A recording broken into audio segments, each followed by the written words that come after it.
Hello everyone, this is my second weekly report at the Department of External Affairs and Protocol at the Akimat of the Jitsu region. Last week, our department informed the Ministry of Foreign Affairs that Akim would be away on a business trip and therefore unable to meet the Consul General of Russian Federation. However, later the consulate agreed to hold a meeting with the Deputy Akim, and this became my main focus and highlight of the week.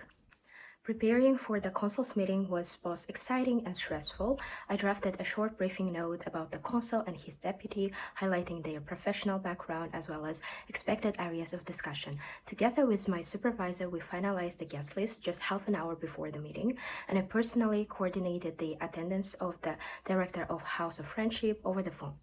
On the protocol side, I was responsible for preparing name cards for the table, printing them, cutting them to the size. I also helped with the final steps such as arranging papers, pencils, envelopes, water, and caps. This was the first time I learned some kind of small rules of sitting, such as water always on the left side, while the cup on the right side, and the foreign guest placed on one side, usually it's right, with the local officials on the opposite.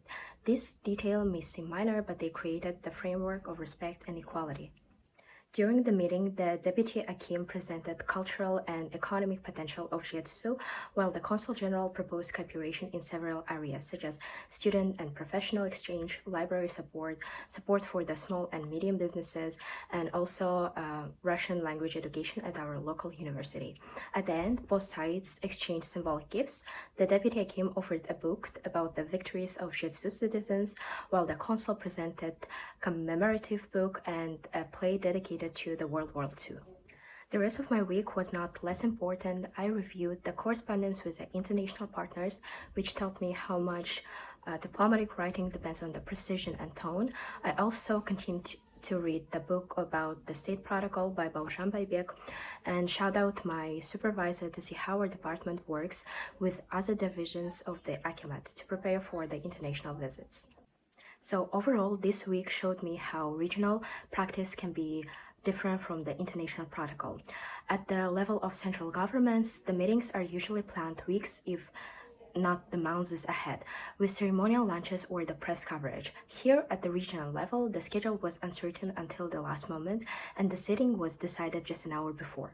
And even journalists were asked to leave minutes before the meeting began. These differences reminded me that while regional diplomacy follows somehow the same principles, it often operates under the tighter deadlines and also limited resources. Additionally, I reflected on the gift exchange. Last semester, we had a course called Diplomatic Protocol and Documentation.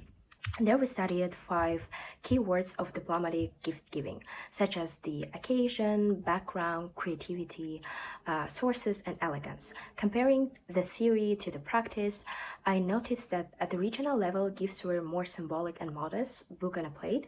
They did reflect the occasion and background, but they lacked elements of the creativity or the elegance we discussed in a class.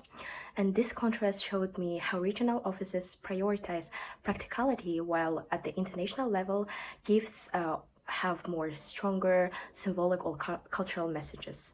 So if I apply my experience to the international relations knowledge, for example, the consul emphasizes on the education, cultural centers, and the student exchange immediately reminded me of Joseph Nye's famous concept of soft power, where the influence built not by force, but by culture and values.